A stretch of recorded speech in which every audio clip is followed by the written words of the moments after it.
Bismillahirrahmanirrahim. Assalamualaikum warahmatullahi wabarakatuh. Nama Abdul Hakim bin Abdul Karim, bernombor metrik 051667. Pada hari ini saya akan membentangkan tajuk tugasan saya, iaitu terjemahan kitab Al-Falsafah Al-Yunaniyah Muqaddimah wa Mazhab, bermula muka surat 10 hingga 12.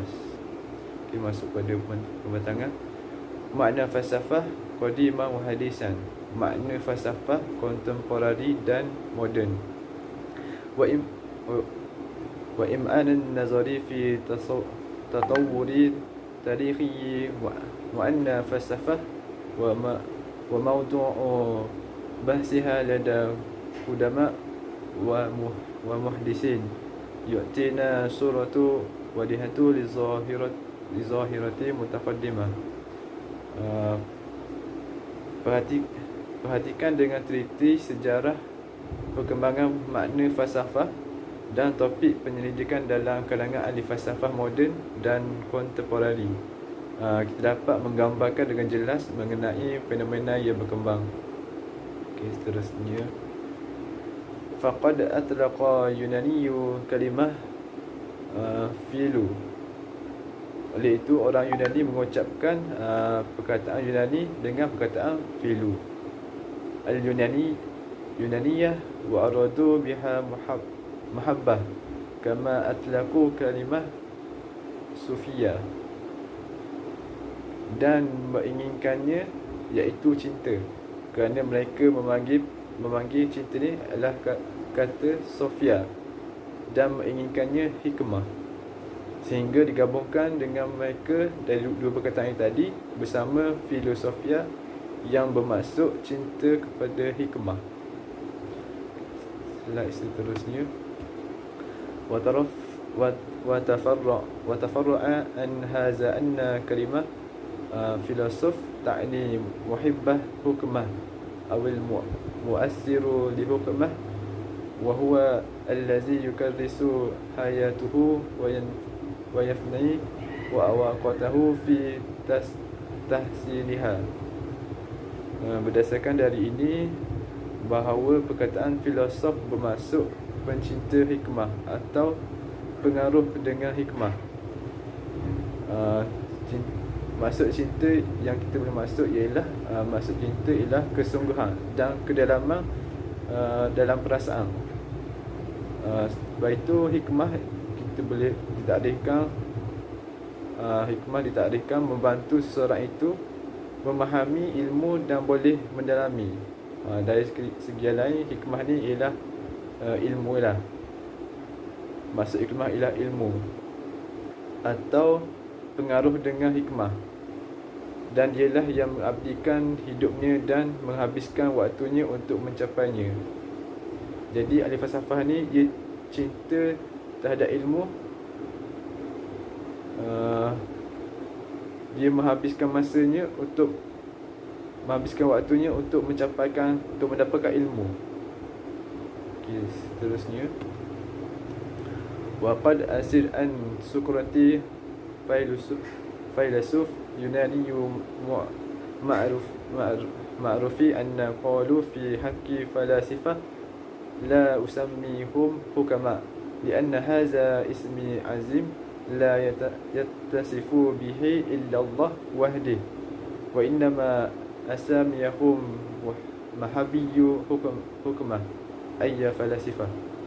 Dan sesungguhnya ahli falsafah Yunani terkesan dengan kata-kata Sokrates terhadap golongan falsafah. Di sini bermaksud ahli Sokrates ni mengeluarkan kata-kata yang menyebabkan orang falsafah terkesan. Jadi Sokrates kata apa? Sokrates ni dia mengatakan tidak dinamakan ahli falsafah itu ahli hikmah, kerana hikmah ini satu gelaran agung, tidak dapat disifatkannya melainkan pada Allah Ta'ala, Allah Subhanahu Wa Ta'ala. Sesungguhnya dinamakan mereka ini dengan orang yang cintakan hikmah, iaitu ahli falsafah. Jadi kita boleh panggil ahli falsafah ni ialah orang yang cintakan hikmah. kita tak boleh panggil ahli-ahli hikmah, tapi boleh panggil orang-orang yang cintakan hikmah. Okey, seterusnya, wa kasiran ma atlaqu ala mufakkir Islam isma hukama yamaniyah falasifah. Jadi di sini menyatakan tentang gelaran bagi falsafah Yunani, iaitu ramai yang menggelar atau meletakkan ke atas pemikiran Islam dengan gelaran hukama. Kita panggil ahli falsafah ni ialah gelaran hukama. Okey, seterusnya, walamma kanat hukmatu ambala ma'arifi yattasifu biha usammi nas adraka wa maqahum fahuma asyadal Qur'anul Karim bihukmatil wa hukama faqala izzun min qail a'udzubillahi minasyaitonir rajim yu'ti hukmata man yasha wa man yu'tu hukmatu faqad uta khairan katsiran. Sadaqallahul azim.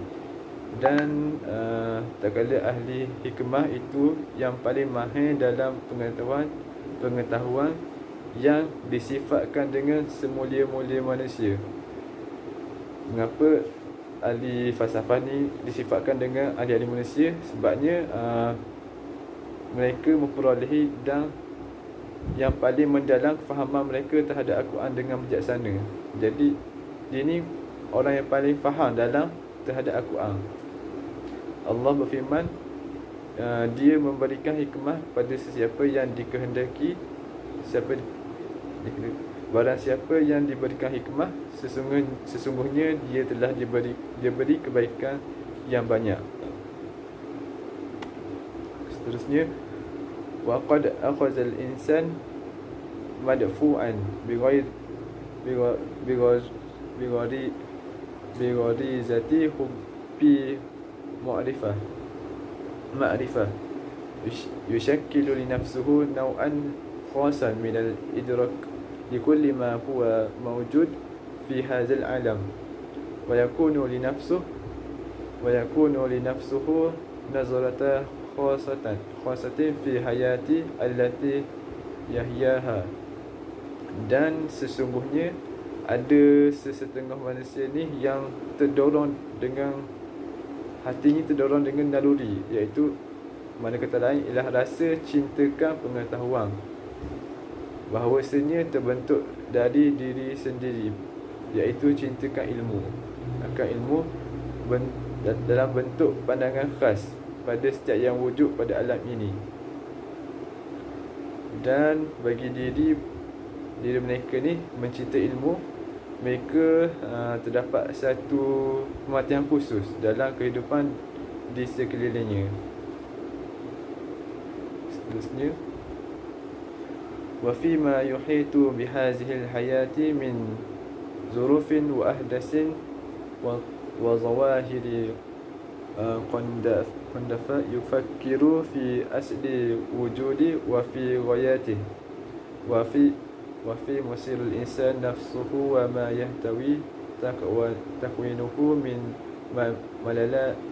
malalatin wa taqatin wa khairu wa syarru wa haqqu wa batil wa fi ba'si wa khulud wa qubhu wa jamal ila ghairi zalika min mafahimi wa qayyim.